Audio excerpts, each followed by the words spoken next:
You're listening to the Fitness Matters podcast with Paula B, and this is episode number 230, Handling Criticism.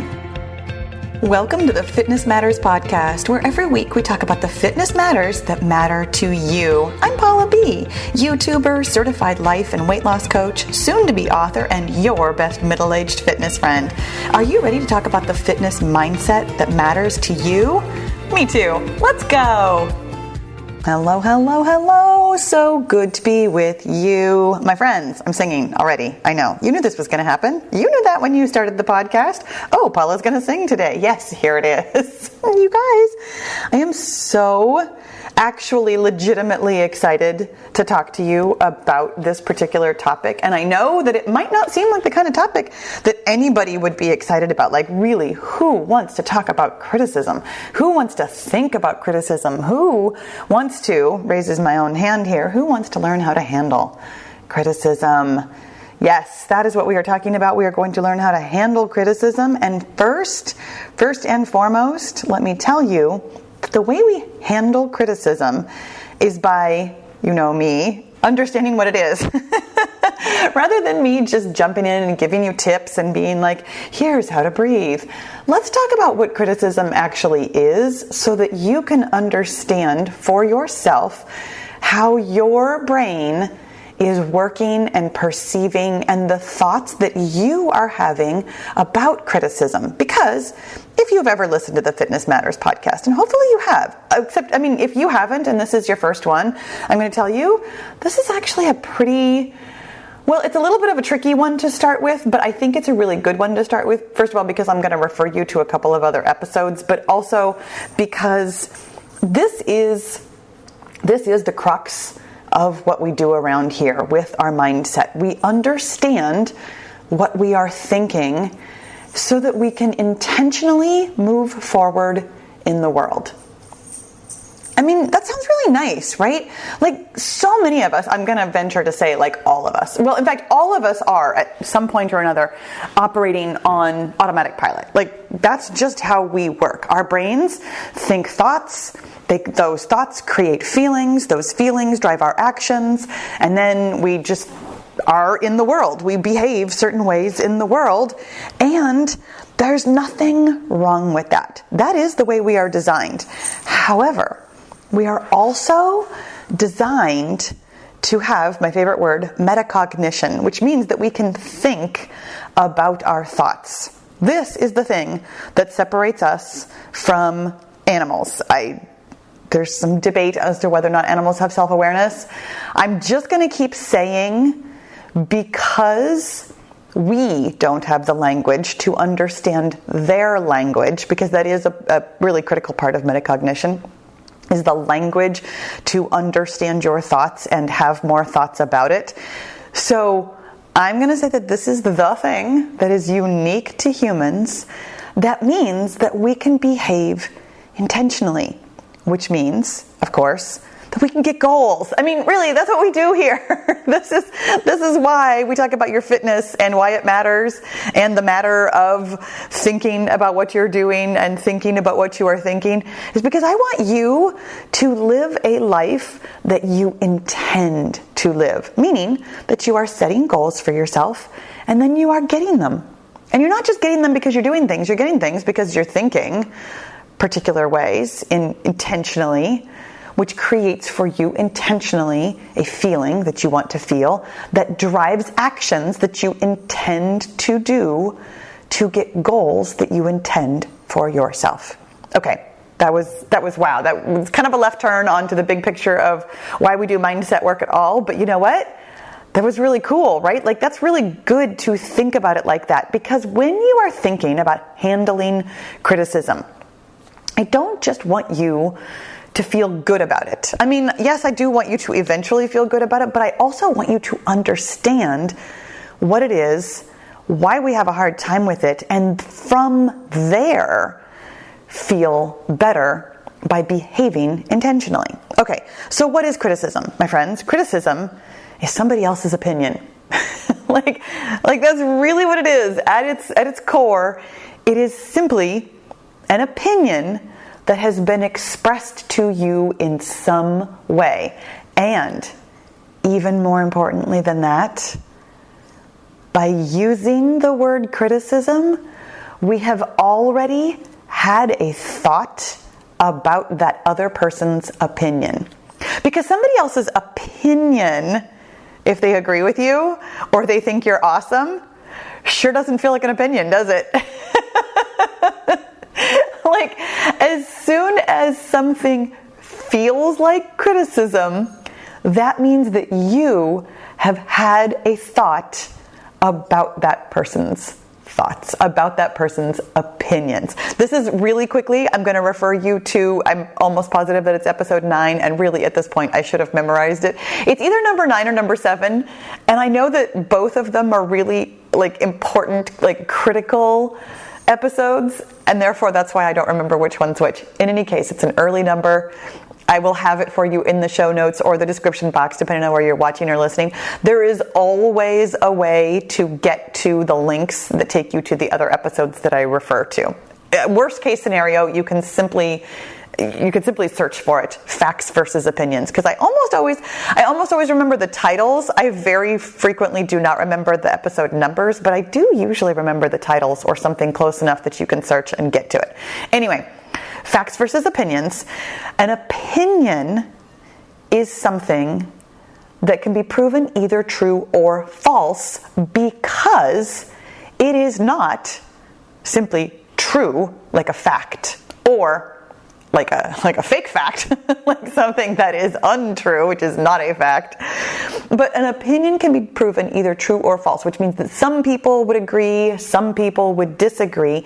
Therefore, it is an opinion.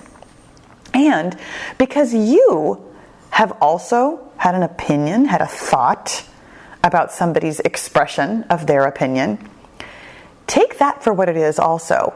You labeling the other person's opinion as criticism is already a thought that you have. And using that word criticism is already going to bias how you feel and the other thoughts that you have about that person's words.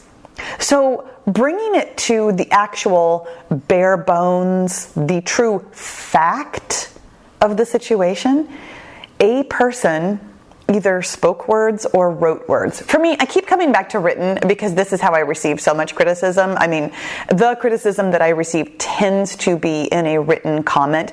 And I do really want to acknowledge that, because a lot of the work that I've been able to do on criticism in my own life is because I'm not receiving it face to face. For those of you who are receiving criticism from a loved one or from a boss or a coworker, somebody who is hearing criticism, this work is going to take a lot more practice on your part, kind of behind the scenes, that I had the luxury of doing behind the scenes. When somebody writes me a comment, first of all, I often don't read it for hours because, people write comments in the middle of the night when I'm asleep. So depending on your time schedule and things like that, like when somebody has given me a criticism, I have already had the gift of not receiving it in the heat of the moment, and upon reading it, sometimes I will tell you, there was one comment that I did read during a live that I had to process in the moment, and boy did it take me a minute. And those of you who were live on that Q&A, this was some time ago, and I'm never going to come up with an episode number for you on this one. This was some time ago. Gosh, yeah, no clue. But I read something that I perceived as criticism, and actually on air did some verbal journaling and did some thinking about it, and came to where I wanted to be with it, which is what I'm going to get to here later. I don't want to give you too many spoilers on this, but I am going to tell you how to handle criticism. And that was honestly one of the pretty rare times in my life where I really was on the spot with it like that.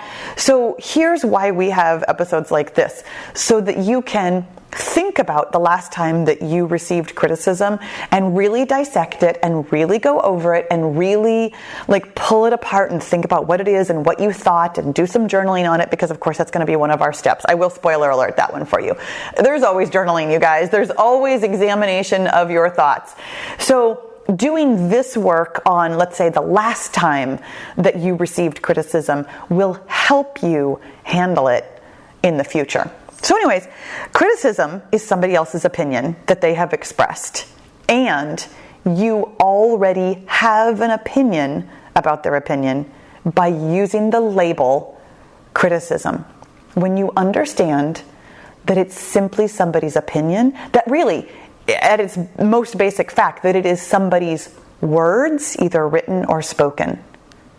That's all that's going on here. And here's why criticism hurts. Because you have a thought about it. In fact, you already have several thoughts about it. We've already identified that labeling it as criticism is already a thought about the other person's written or spoken words, which was their opinion. So recognizing, because this is again the crux of what we do. Let me zoom out here, big picture. The only reason we ever feel anything is because we have a thought. Always. Things happen in the world, and the things that happen are completely neutral. They just exist. A person speaks words, there's pixels on a screen. There's nothing inherent in the other person's words or opinion that is critical. You have a perception, and it could be, let me clarify here. It could be that the other person is in fact feeling critical, is trying to criticize you. However, there is nothing inherent in their words that you know for sure, except for your own perception of those words. Your perception of them, based on maybe the tone, maybe the type of words, maybe the whole message of the words, whatever it is, you are forming a perception of the words or pixels that creates a thought for you. Your thought about the other person's opinion is what creates your feelings. Here's how you know. First of all, because the person who spoke or wrote those words has their own perception of what they meant. Very frequently, the other person doesn't think they're criticizing you. Like, if I impart one thing to you today, let it be this. Other people don't realize they're being critical because they're not trying to be critical. That's how you know that it's your perception. When somebody, like if you come back at a person, like in a face-to-face situation, hey, I can't believe you are being so critical of me. And they're like, oh my gosh, I wasn't trying to be critical. And again, to be fair, sometimes they're just trying to avoid conflict. Sometimes they realize, oh no, I made her angry, and then they try and backpedal. Maybe they were trying to be critical and then they're rethinking it and regretting it. It doesn't really matter. Like literally none of that matters. The reason you have a feeling is because of your thought. You have a thought about somebody else's opinion. And I will tell you, here's also why you know it's your thought. It's because you actually feel differently in different situations. The same words spoken by one person or another person might create a different reaction in you because you have a different thought. Oh, when so-and-so says something like that, they're just blowing off steam. When, my mom or my husband or my kid says that, oh my gosh, why would you say that to hurt me? When we hear the same words in different situations, we have different reactions because of us. Not because of where it came from, but because of us and our thought about the importance of this person saying those words or that person writing those words. Your thought is what creates the hurt, the pain, the feeling bad about the criticism. And this is great news. Oh my gosh. All of this so far might not have seemed like great news, but let me tell you why it is. Because, first of all, it means in general that you can handle it.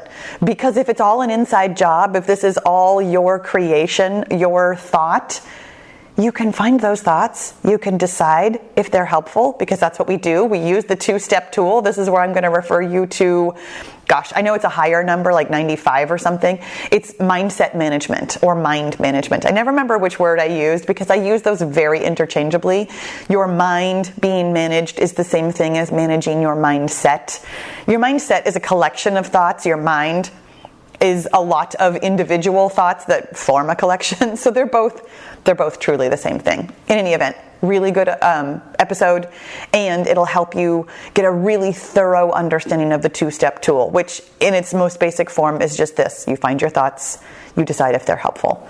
When you can find your thoughts about another person's criticism of you, then you can decide whether or not you want to think that. Because here's the great news.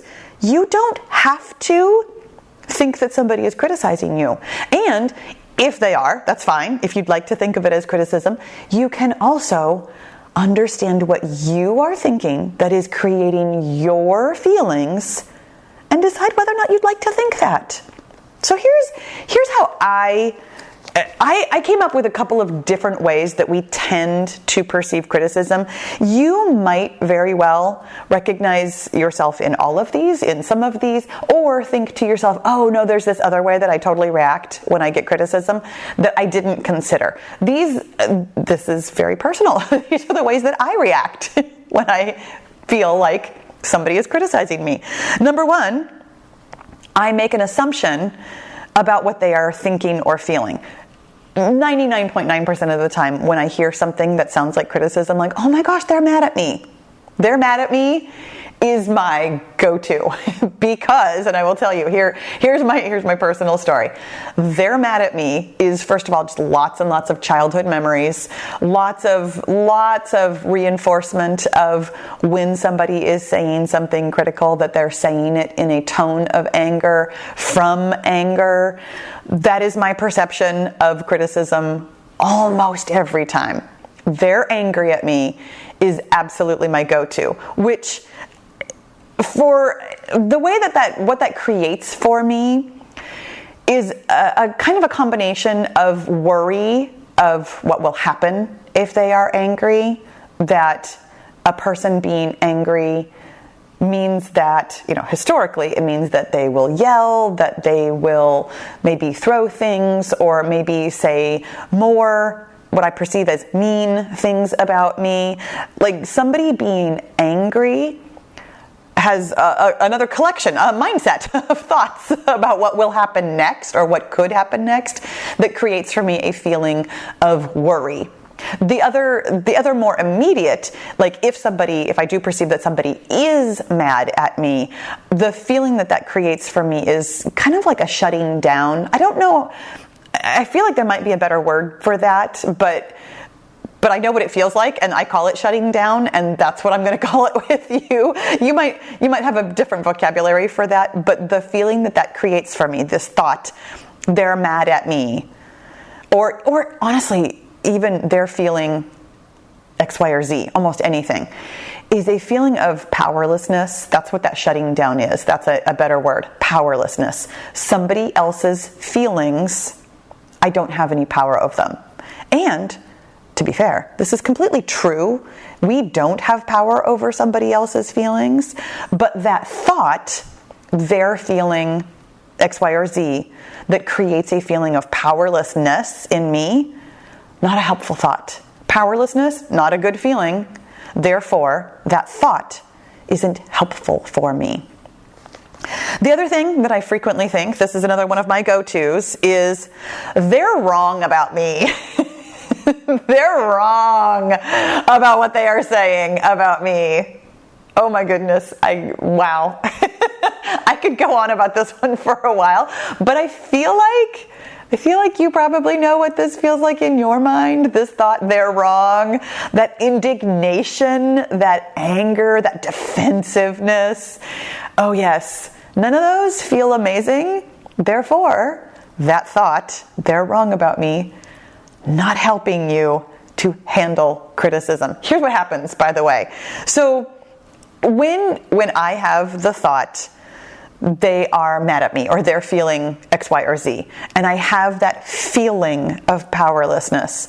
That feeling of powerlessness in me drives almost a complete shutdown, which is why I described it that way. The actions that I do from that feeling of powerlessness is basically almost nothing. That I will sit still. I will ruminate. I will worry. I will try and predict the future about what could happen, what might happen, what I think will happen, if they're mad or if they're upset or whatever. So it'll create a lot of thought and very little action. When I have that powerlessness feeling, I don't speak up. I don't search for a solution. I simply sit in it and cower. It feels like a very cowering action. When I'm thinking they're wrong about me and I have that righteous indignation and that defensiveness, that one is generally speaking where I will get into trouble. That feeling of indignation or defensiveness drives the action of me speaking my mind and telling you a little something about how wrong you are about me. I'm laughing because I'm so uncomfortable with this. I'm uncomfortable. I'm actually judging myself right now for being the kind of person who would do this, except for the fact that because I have gone through this process, because I have done that, I have learned that that's not the kind of person that I want to be. And this is how I even came to a lot of my thoughts about handling criticism, is because I've handled it very poorly. I have reacted in ways that I don't find helpful.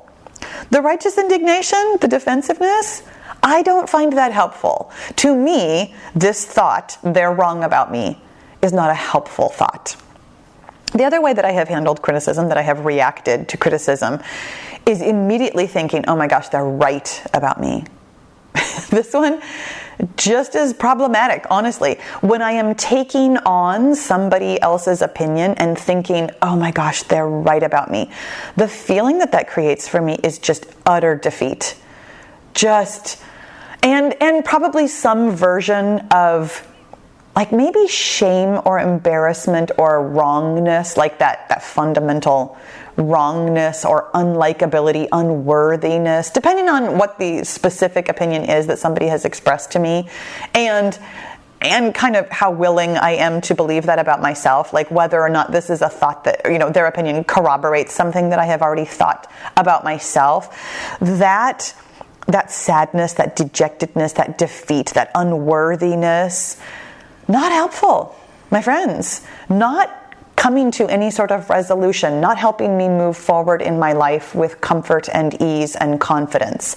Thinking that somebody else is right about me isn't helpful. The other way that I react, this one again, very common. I'm going to stop saying that, well, partly because I'm done with examples, but also these are all very common, I think, for all of us. They shouldn't say things like that. This one, I get a couple of different feelings on this one. Kind of depends on the situation and how I'm thinking. They shouldn't say things like that. Most of the time, though, this is also kind of an indignation sort of a feeling. And I will tell you that this thought is a specific kind of unhelpful thought. This one is arguing with reality. Just because I think they shouldn't say that, well, they did. They did say that. They wrote it, they said it, they expressed it in whatever way that they expressed it. And me thinking that a person shouldn't express their opinion like that is specifically unhelpful because they already did. It has already happened.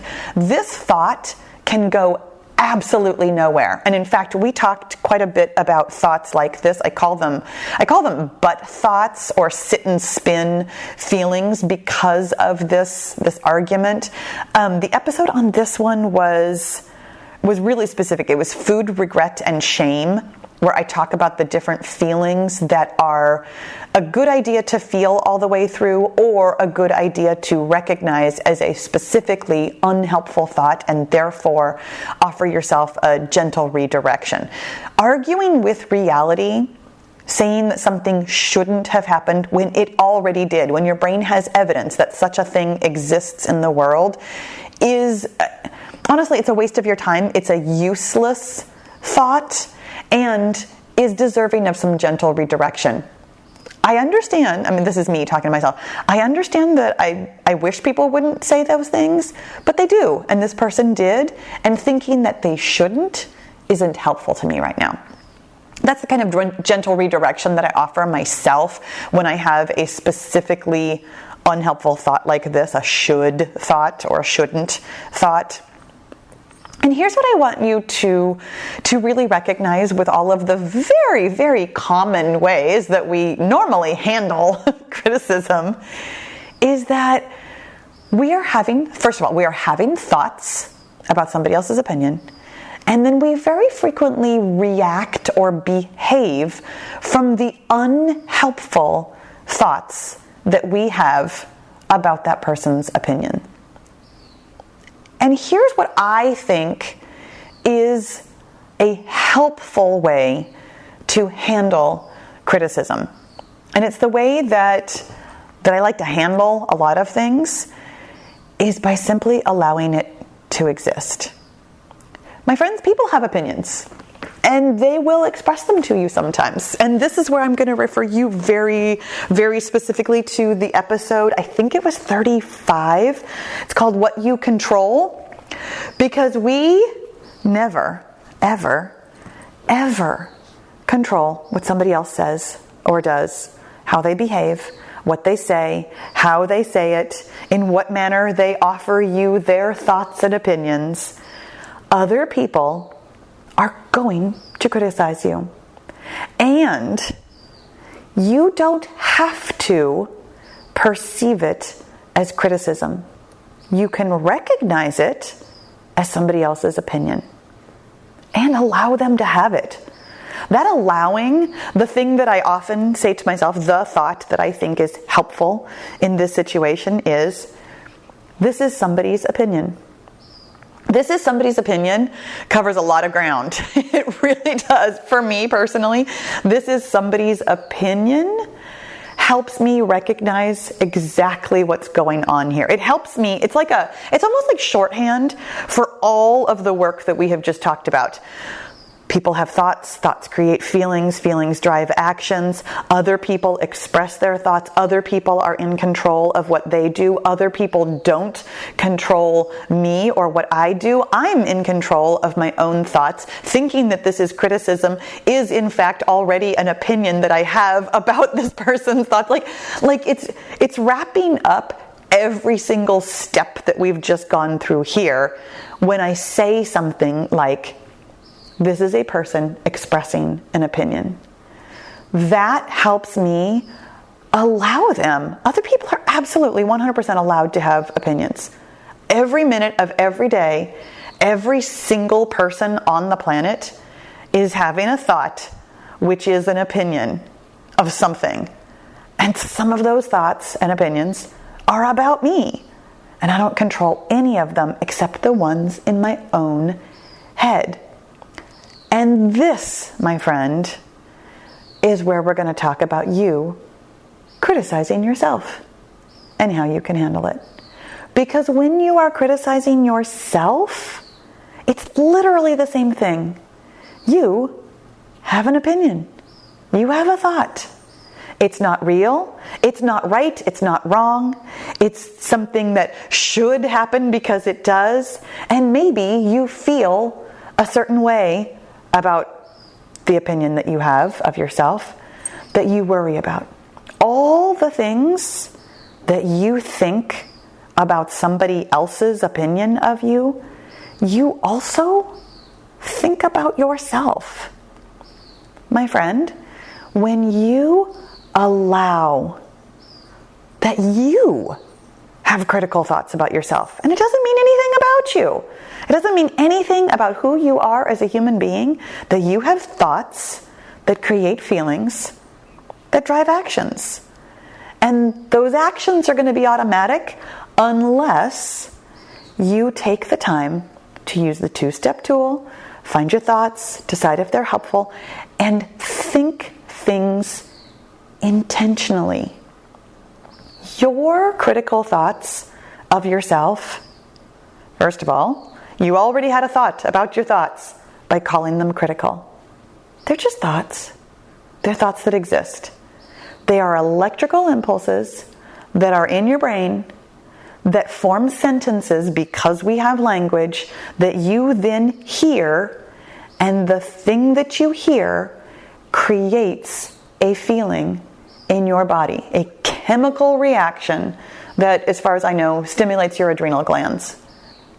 And probably other things too. I always think adrenal glands just because 99.9% of the time, the feelings that I have make me sweaty. So I always assume there's like an elevated heart rate, an elevated breathing rate, and some sweat going on with my feelings. That's why I always think it comes from your adrenal glands. In any event, when you allow that you have thoughts, it's okay that you have thoughts. You're supposed to. Frankly, if you don't have thoughts, there's a whole nother world of problems, and you wouldn't be aware of it. So there you go. You are a human being with a human brain, and so is everybody else on the planet.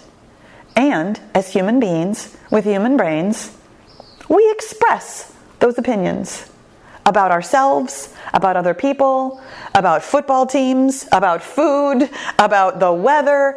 We express our opinions all day long. And we have opinions about our opinions, and other people have opinions about our opinions.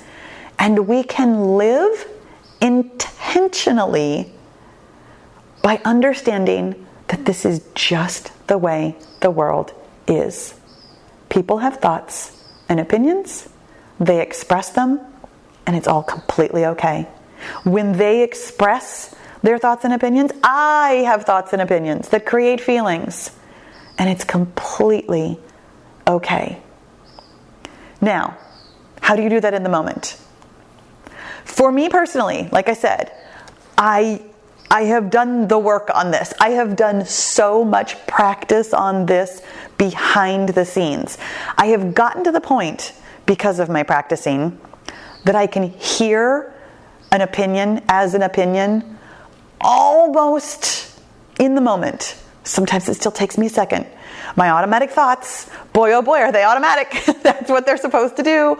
They think it really quickly. This is criticism. This is me. I'm wrong. I'm right. They're wrong. They're right. Like whatever my initial, we call them a knee-jerk reaction. It's simply an automatic reaction is, I can feel and sense all of that in a flash, and remember that I would intentionally like to allow this.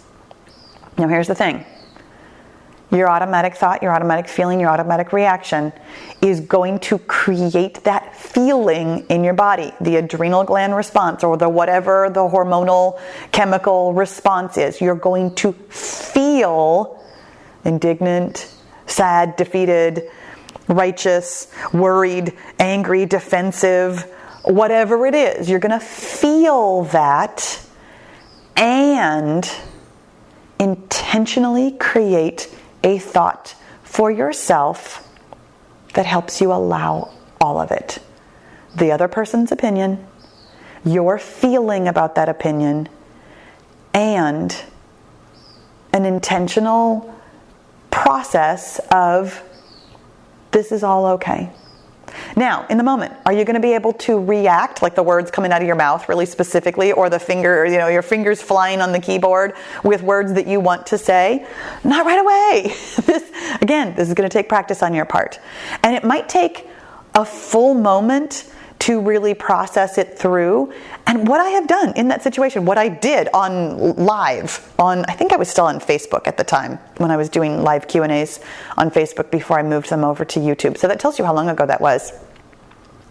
I said out loud, give me a second to think about this. And then because, I was among an audience of people who have heard me talk about mindset before, I did a little bit of verbal journaling. This is a person's opinion. This is what I'm thinking. This is what the feeling that thought has created for me. It seems to me like in the moment I felt misunderstood, but I think there was another word for it that I used. I felt criticized, and I think that might have even been where I left it, that I felt criticized. And I was also able in that moment to understand that it's completely okay that people have opinions, and here's how I'd like to answer this question that they have asked me. And I mean, my go-to when I'm answering a question is always that I want to feel generous. And knowing that I want to feel generous, I have some thoughts in mind about, people want my opinion, people want to hear what I have to say about this. I'm helpful. I know how to help. Those are all thoughts that create a feeling of generosity and willingness to answer in my mind. So I ran through those really quickly to create that feeling for myself.